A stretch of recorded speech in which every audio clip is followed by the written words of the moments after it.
What we got, Ty? What we got, T? Okay, so this is a personal pick by me. This is Sublime, Scarlet Begonias. This is off their album 40 Ounces to Freedom. This is something I grew up listening to. Not that I'm old enough really to have been listening to, but my mom was, somewhat interesting influence and decided that Sublime was something a sub 5-year-old should be listening to. So I appreciate her for that, and Right. Amen. Shout out, that's where mom. we're at now. That's funny that you have to put it back because you were already listening to it.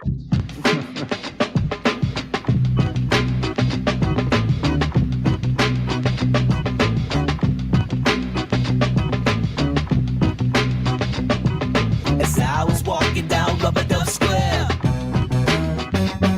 not a chill to the winter, but a nip to the air. From another direction, she was caught in my eye. It could be an illusion, but I might as well try.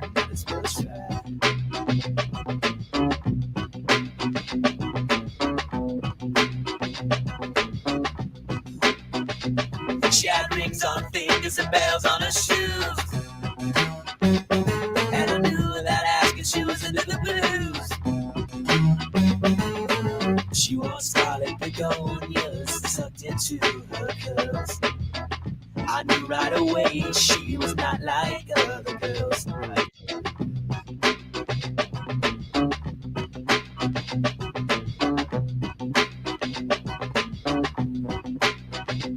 Well, I ain't never been right as I ain't never been wrong, as heaven works out the way it does in this song. Hey! All right, pause real quick. Yeah, this reminds me of that era where everybody was trying to do, not necessarily trying to do a reggae thing, but that was just the vibe. It was like a real laid back, chill type of thing, and so it definitely brings me back to that time. Like I remember the house that I was in when this song was out. You know what I mean? I've been picked. So this definitely brings me back. Cause once in a while you get shown in the light in the strangest of places if you look at it right.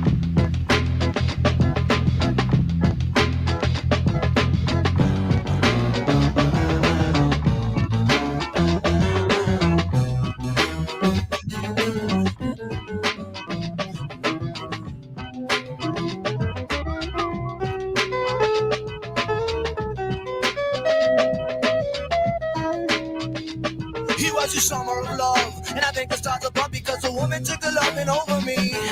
And just to gain a trust, I bought a microbus because I sold up all my personal property. A tight guy dress, she was a psychedelic mess. We toured through the north, south, east, and west. We sold some mushroom tea, we sold some ecstasy, we sold nitrous, opium, acid, heroin, and PCP. And now I hear the police coming after me. Yes, now I hear the police coming after me. One Scarlet with the flowers in her hair, she's got the police coming after me. But there ain't nothing wrong with the way she moves. I'm Scarlet. Dog, I there's something about it. It's like good drugs, dog. You know what it is? I can feel. I never done no hard drugs, but I could feel the heroin just coursing through the song. I don't know if you know too much about the history heroin? of this band. Nah. But the lead singer died. I'm pretty sure of overdose. Oh wow. And I'm not the biggest historian. I don't want to act like I am, but it's one of those things where you can feel like even from the beginning of the song, it's like how many songs have been written about a woman, but this just metaphor aside, it's like you feel it. Yeah, no, this one is very specific and it had like the lyrics have soul to it. Obviously, it's like even when he started like speeding up at the end, you know what I mean? It's like it's the Kung Fu Kenny vibe. Regardless of whether or not people want to accept it or not, I know I have brought him up in every single reaction stream for the past 5 months. But I'm just saying, like, that's what we like about Kendrick in a lot of those B-side songs that people never heard. It's what you just heard, right? He's like, and then we were selling BTP and then the police come in after, you know what I mean? It's just like, it's somebody really spilling their soul out. You know what I mean? To where it's like they can't even get enough words out in the time. and I don't know. It's like we hear a lot of that from Kendrick, and it's like I did feel it right there. Now I'm not saying he's Kendrick. Okay, everybody out there listening. Okay, fucking relax.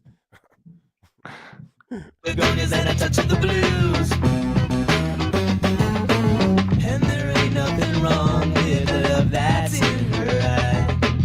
I had to learn the hard way just to let it pass by. Let it pass by. Oh, just to let it pass by.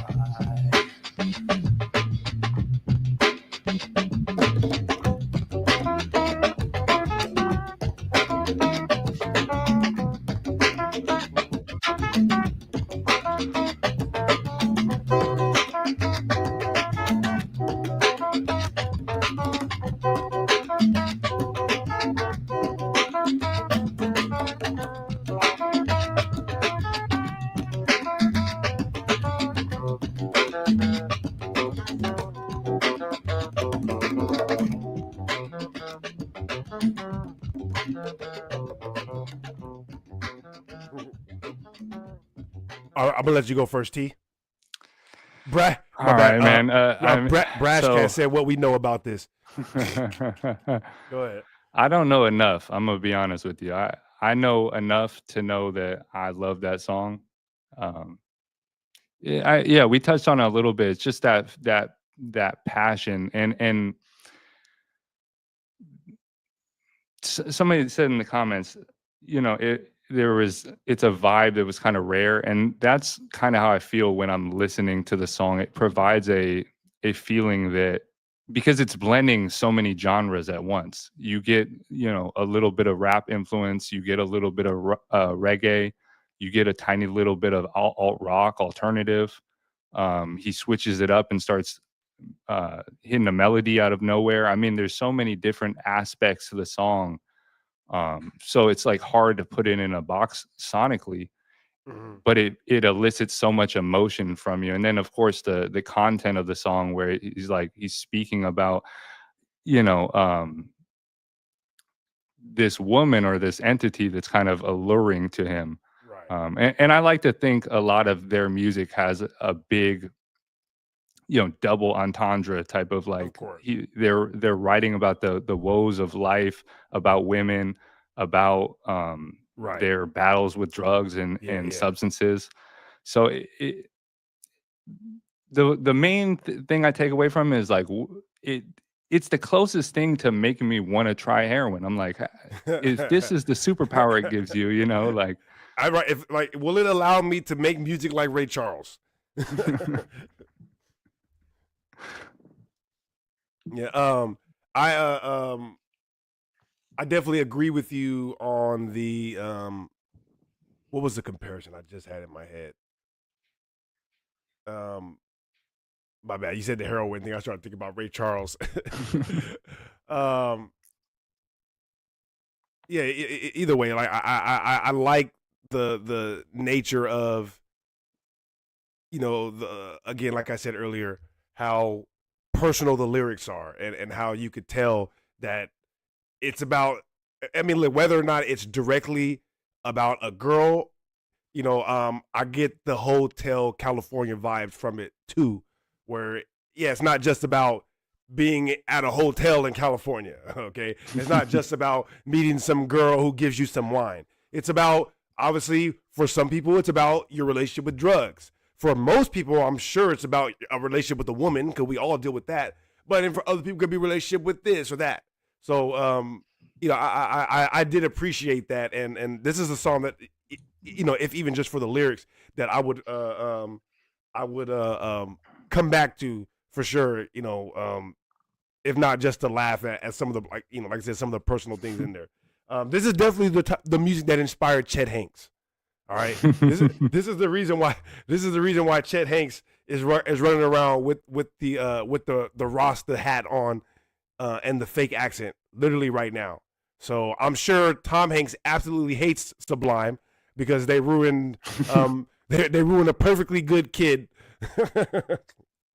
But no, I like this though. Like I said, reggae is one of my favorite genres, and so anything that is giving me a chill vibe, but also delivering personal lessons in the music is my type of vibe. So I like to think when I listen to music, which not everybody does, but me personally, I do. So this is something that's right up my alley. So, being biased, I'm going to give it an 8.2. Very, very good song. Oh, yeah.